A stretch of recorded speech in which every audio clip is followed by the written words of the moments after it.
mbola faly miarabantsika rehetra indray ary tafao anatin'ity fandarana mety toetry ny andro ity amin'izao takariva izao. Ao anatin'izay mety toetry ny andro izay dia mbola ao anatin'ny volonandro somary mangatsiatsika isika ao anatin'ny 3 andro manaraka raha ho an'ny ilana sanany avoatany manontolo iny no resahana fa makasika ny orana kosa dia somary milatsaka aty amin'ny somary atsimotsimo nosy sy aty atsimasalana aty zany amin'ny ankapobeny no misy an'izay orana izay hojerentsika amin'ny atsipiriany moa izay mety toetry ny andro izay.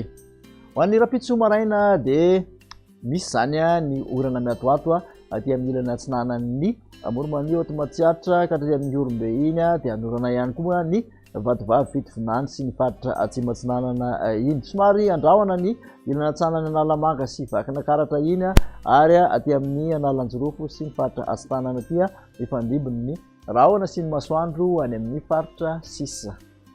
Ny tolakandro kosa indray dia mbola mitoetratrano zany izay orana miatoato izay aty amin'ny ilany atsinanan'ny Moromania Vakina Karatra Otomatsiatra Orombe mahazo faritra vatovavy fitovinany sy atsimatsinanana iny ary akatra aty amin'ny ilany atsinanan'ny faritra Anosy aty. Somary mandrahona kosa aty amin'ny atitan'ny ilany alefan'ny avoatany rehetrarehetra iny ifandimby mondrahona sy ny masoandro any amin'ny faritra sisa. Raha ho an'ny vinavina ho an'ny maripana rapitso ary dia manodididina ny 5 ny ambony indrindra zany raha ho an'ny faritra avoatany 7 ka hatramin'ny 30 eo ny motsiraka atsinanana 20 ka hatramin'ny 12 ny motsiraka andrefan'ny nosy aty Morondava zany no somary ahitana fidinany be izay maripana izay. Raha ny mafana indrindra kosa dia 430 degré celsius maiva tanàna sy Mahajanga.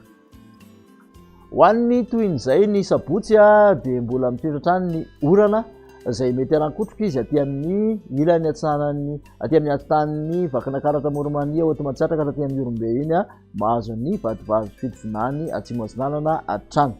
Aty amin'ny motsiraky ny Analanjirofo Santalahy dia misy orana malefaka miatoato fa ny ankoatr'izay ifandimby ny rahona sy ny masoandro.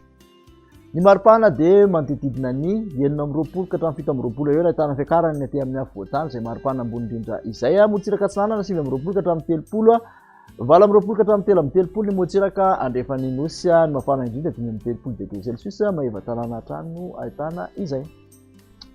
Amaranina ny toetry ny andro ho an'ny alahady kosa indray dia mpantoerana indray aloha ny andro maina amin'ny ankapobeny manerana ny nosy mitoetratrano nefa ny orana malefaka aty motsiraky ny faritra Analanjirofo sy atsinanana aty aka endrika orana tandrifondrahona izy ho an'ny vatovavy fitovinany sy ny atsimatsinanana ka hatrany toalany aro iny. Aty amin'ny atitan'ny faritra Menabe zany aty amin'ny andro vato aty kosa sy mahazo ny atitan'ny Melaky mandrahona ny andro ary mety arahana tandrifondrahona kely ny alina mifandimby ny rahona sy ny masoandro any amin'ny faritra sisa. Ny maripana voavinavina manodidina ny 15 ka hatramin'ny 17 hatrany aty amin'ny avoatany izay. Ambony indrindra izay 30 motsiraka atsinanana 19 ka hatramin'ny 13 ny motsiraka andrefan'ny nosy ny mafana indrindra dia 430 degré celsius somary miparitaka amin'ny lerana ny nosy aty atsimo faritra Andoha ahitana 430 maiva tanàna Antsohy ary Mahajanga. Dia makasitraka anao indray nanaraka an'izay hatramin'ny farany manasanao hatrany manaraka an'izao fandarana mety toetry ny andro izao dia amin'ny manaraka indray ary veloma tompoko.